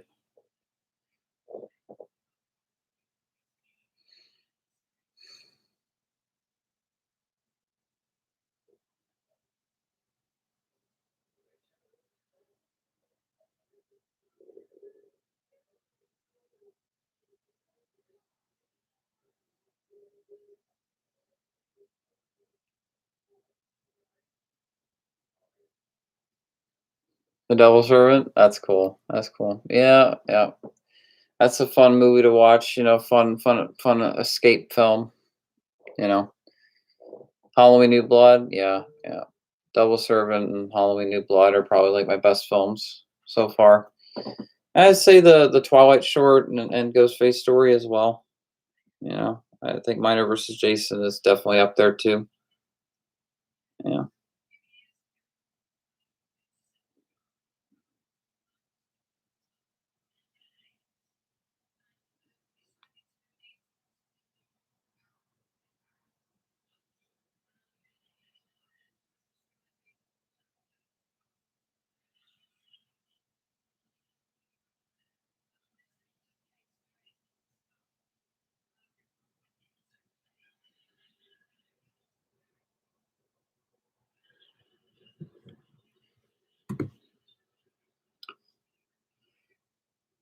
Do you still keep in contact with actors from your older films?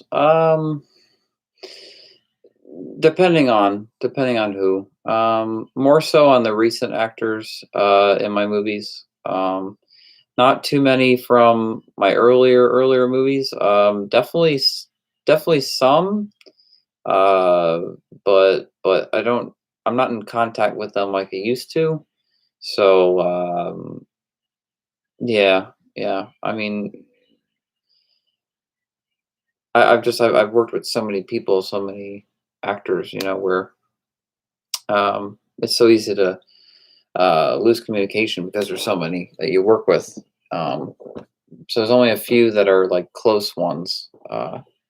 But of course, I appreciate everyone's involvement with my films, because, of course, without them, you know, the movies wouldn't be there. They wouldn't exist. So, um, it was funny when I was making Halloween New Blood. People already wanted me to make a sequel to it. I mean, the people that were making the movie with me, I remember, you know, like, oh, like you could make another movie to this and stuff. And I remember like editing the movie, but I said, Halloween New Blood, that's a one movie thing, and it's a one thing, and like I just kind of want that to be a great tribute homage to the Halloween series, and to kind of do my own thing that's outside of the November films, and do something fun. not really make it a series, just kind of, make a classic film that I was hoping, and a film that everybody would like. Definitely opens the door up for another movie, of course, but I don't know. I don't really know where I would quite go with the story after that. So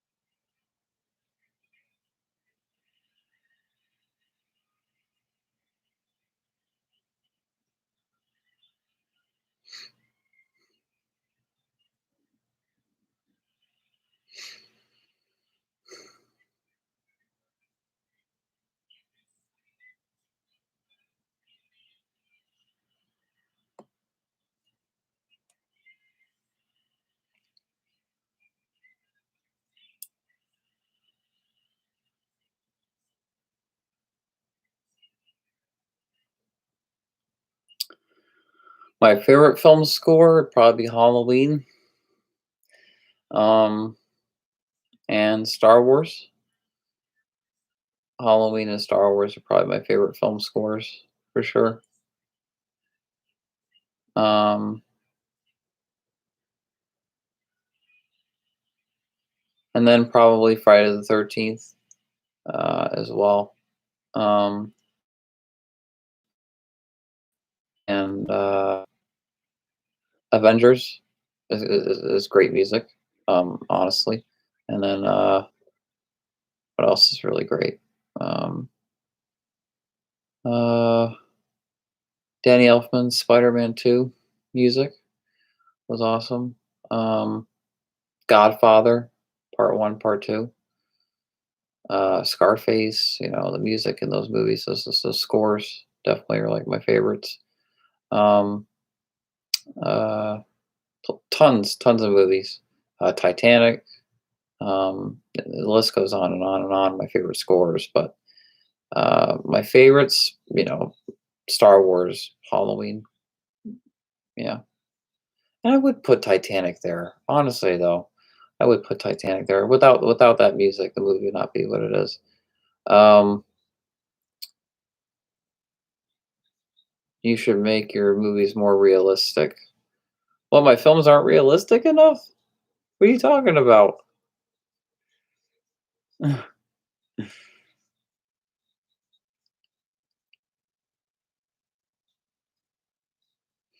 think my films have a lot of realism to them. Like the Insane movies, Insane Michael's Origin, that stuff that could happen. The Double Servant, that's something that could happen. These next Insane movies are very realistic, very dark, very gritty, very grounded in reality. Um, and Double Servants is going to be really, really dark, really brutal. So I have those are very dark scripts.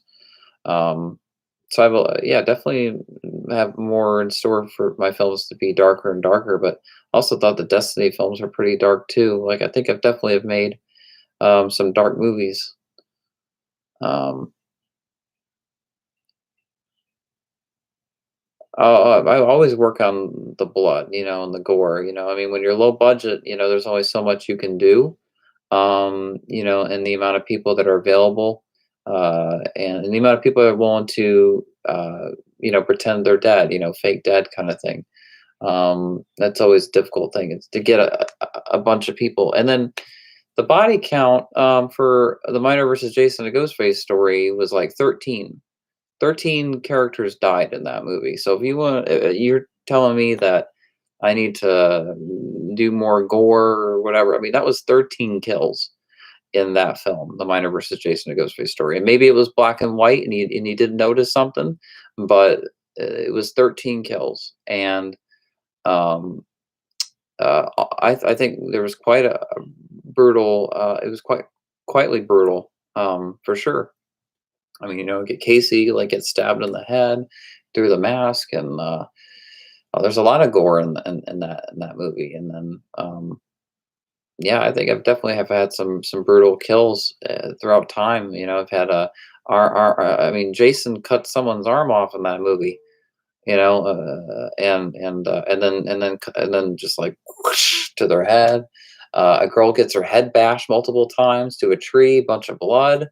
Um, Jason snaps a victim's neck and drags her into the water. Uh, I mean, that's just the beginning of the movie, and then you get to of course, when the miner snaps, he kills his boss in the head, and then he falls back, and then he kills his other friend, all his coworkers' friends.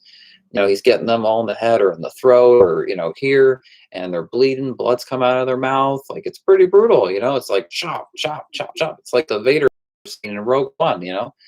I definitely think I upped the ante on the gore level.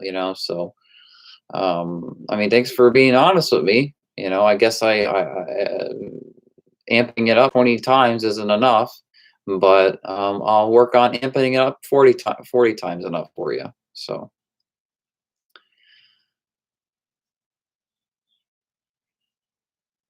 I think story is always the most important part to my films, and of course the acting, and just how the film is paced, it's edited, and how the person feels about the movie, how it connected with them, not so much the gore aspect.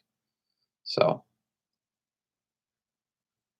but I always take that seriously, the body count and the gore and all that. Like, that's always important to me, and I'm always up in the ante with that. But I don't know. I really don't like hearing many complaints about that, because how much I focus on that so much, and improve and focus on improving upon that so much, and how much I feel like I have improved over time. So I don't know, to hear that, it's like, you know,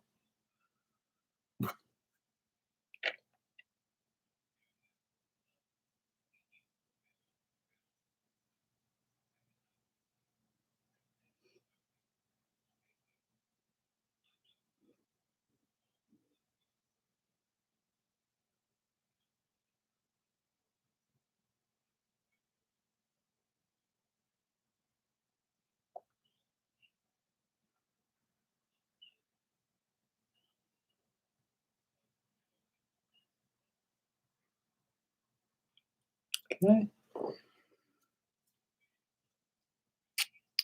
Thanks for telling me I've gotten better over the years. I think the gore is fine. Less is more, in my opinion. Yeah. See, like, with Halloween New Blood, like, I wanted it to be, brutal. I mean, if you go to the scenes, the death scenes, I mean, they're pretty brutal. Even though there are only 3 kills in that movie, they're brutal, and there's a lot of gore. Even when, the final girl survives, she gets stabbed by Michael, like, twice, and, like, her arm's bleeding, like, I pay attention to the gore aspect. Um, but I felt like that movie needed to be more focused on suspense, than gore. I feel like the movie would turn out or be more memorable if it had more suspense with that gore. Um, you know, uh, so it's not everything to a movie. Um, yeah, I don't know what I'm saying, Ryan. I've had a long day, so excuse me. Oh no, that's fine.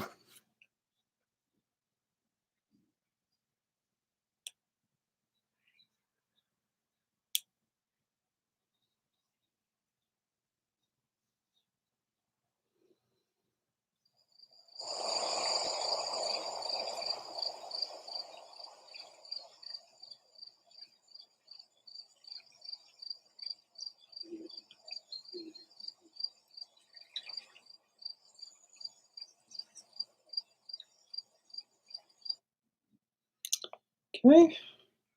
That's when I do the mood the mood chart thing, that on the Calm app. They ask how you're feeling. Yeah, part of my therapy. uh, so yeah, guys, I'm gonna get off here in 7 minutes. So if you guys want to ask more questions, talk more about anything, go ahead. And um, yeah.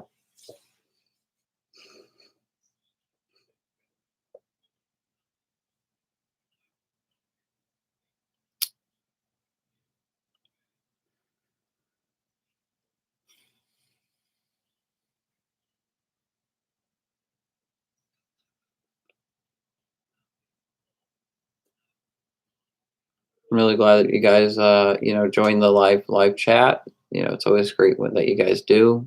Or yeah, there's probably only like two times where I ran into like not many people join the live stream, but I've gotten lucky over for the most part.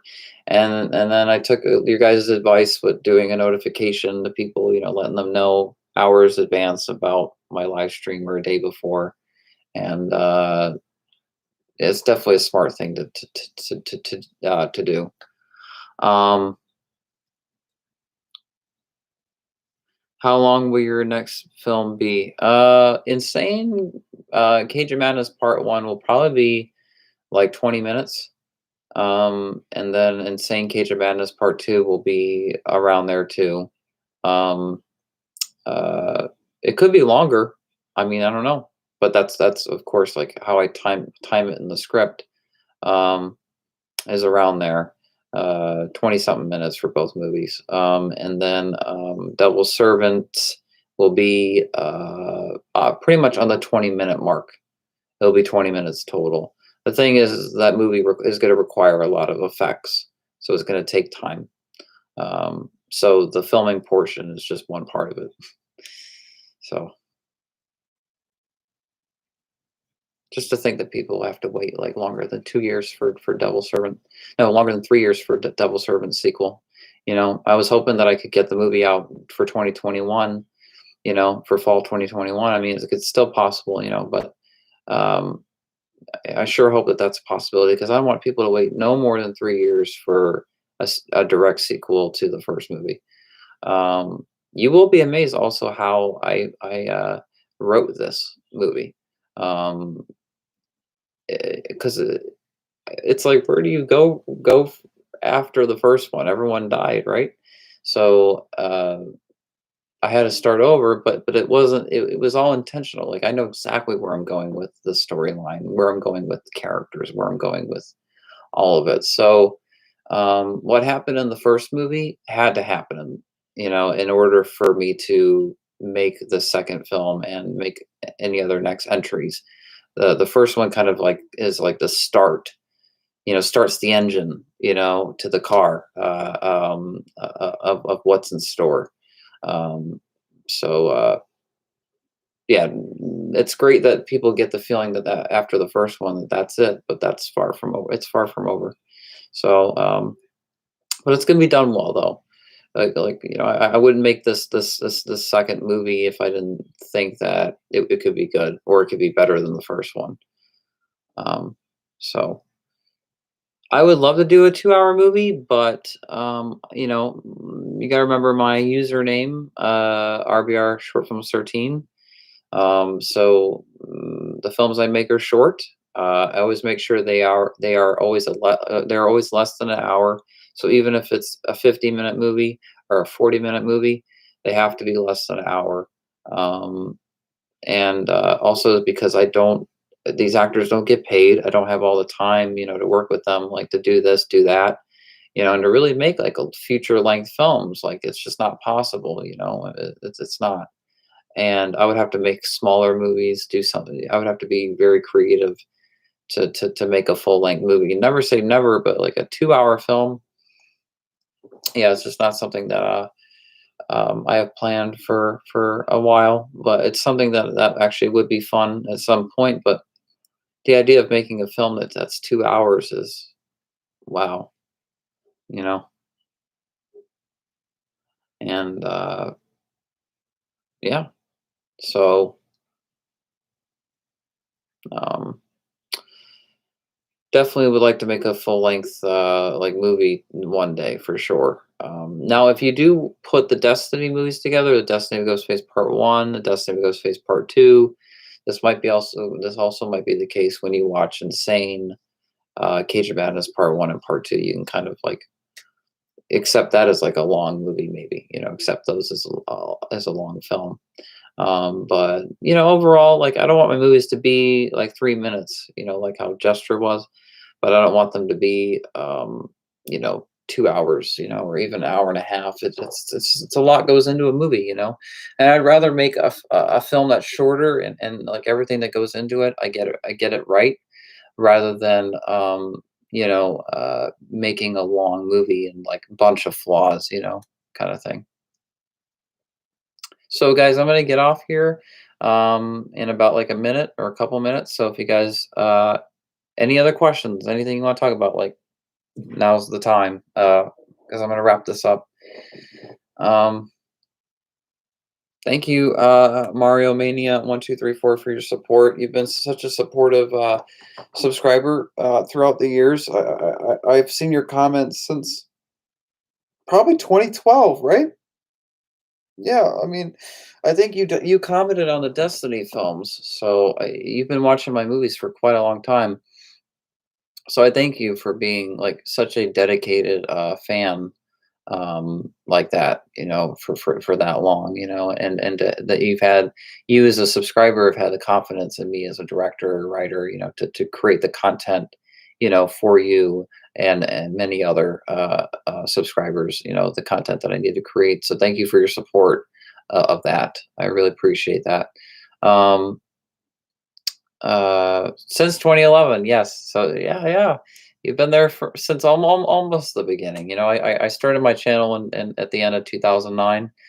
So I could say you guys were the beginning of my channel, pretty much. I mean, you guys subscribed to me probably about a year and a half after I created my channel. Um, yes, you're included, Aaron. All you guys are included. And yeah, I mean, I did get subscribers in 2010. I mean, before you guys came around, I did receive subscribers, and I did get responses with the November movies, but I did get a lot of trolls then, and I didn't get like true, real subscribers, ones that really cared like you guys until later on. And I guess I had to earn that by the amount of movies I had to make and the amount of videos I continued to make, and and all that. So um, yeah, I'm very grateful for that. Yeah, and I do plan to make a behind the scene, well, not behind the scenes, but I plan to make a documentary at some point. Maybe of course nonprofit documentary, but um, about my channel, RBO Short 13, and going into all my movies and the history throughout over 10 years, all the movies that I've made, and I think it could be something pretty cool to put together. I have tons of interviews throughout the years, and videos, and like I feel like I could do something pretty cool.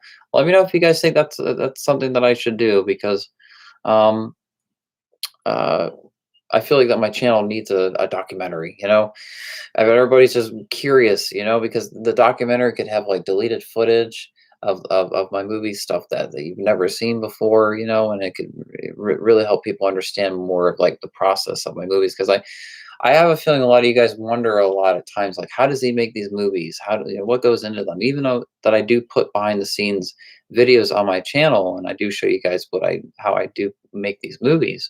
I think you guys still want to see a lot more, and I don't blame you as well. So you guys let me know about that.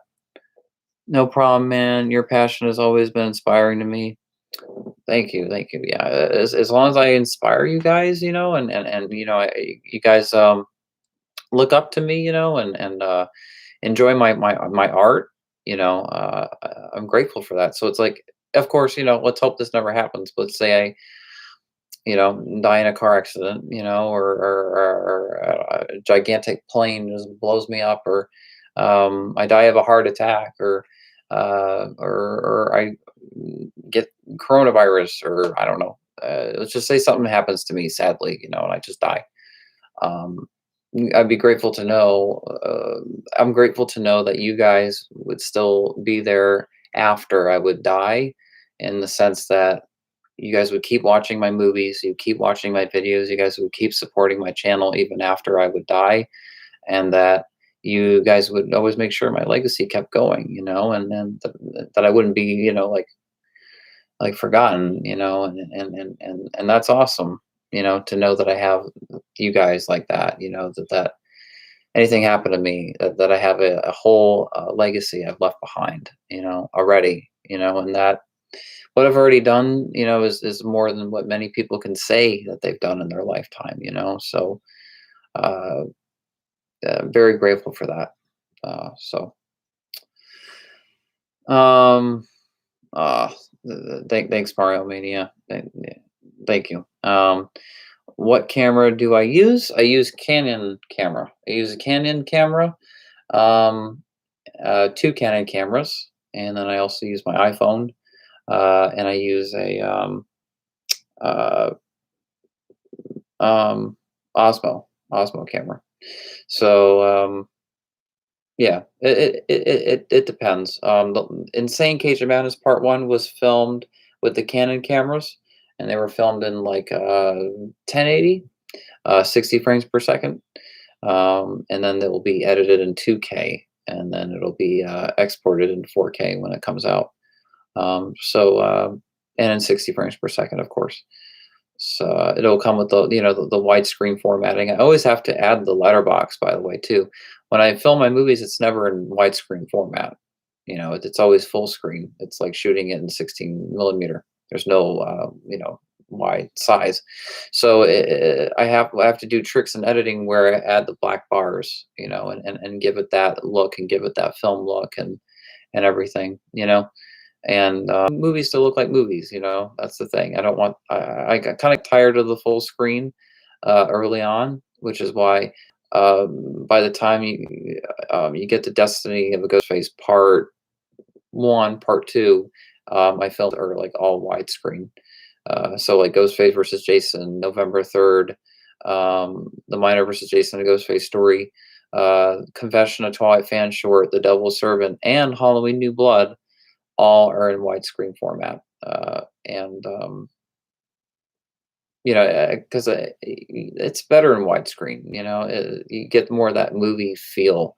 It feels more like a movie. And that's important to me. So, oh yeah, I'm always going to do widescreen. That's always a demand as the perfectionist side of me as a director is making sure that the films are in widescreen, they're color corrected, and if there needs to be film grain, added to it to give it a little bit more of a film look. I don't want the films to look, grainy, or and stuff, but I want to give it a little bit of dirt to it to make it look like it was shot in film. It's very hard to do that when to mimic all that with when you shoot it in digital. But the more as technology goes on, the apps we're given, the software, we're able to do those things better. So I think that's exciting. Um, so yeah, so that's my live stream, guys. Thank you so much for tuning in and um, being a part of it. Thank you. And I will continue to use my Canon cameras, of course. And yeah, it's keep hanging in there, guys. I got movies coming out. It just there's only so much I can do, and always remember that. With what's going on right now, it's a lot more difficult to do what I'm trying to do. So things might take a little bit more time, but you guys are pretty awesome and supportive and understanding about it all. So thank you. Uh, have a good night, Ryan. Talk to you later. Stay safe. Or thank you, Mario Mania. You too. You too. You too. And you have a great night too, Aaron. Have a great night, everybody that join my live stream. And I will talk to y'all very soon. I will keep this live stream, and we will talk more about. I'll do another live stream probably in like a week. No, let's see. I have to really get into editing Insane Cage of Madness Part 1 because I want to get a teaser trailer out for the movie at some point too. So I think I'm going to work on that for a good like 3 weeks. And of course I'll still be working on it, but then I'll definitely live stream in about like 3 weeks. Because I definitely need some time to edit Insane Cage of Madness Part 1, and figure out where I'm going with this. I have to go through all the footage and stuff, and get a trailer out, get a teaser. So I will tell her. Yeah. All right. Thank you guys for being a part of my chat. I'll talk to you all very soon. All right. Peace.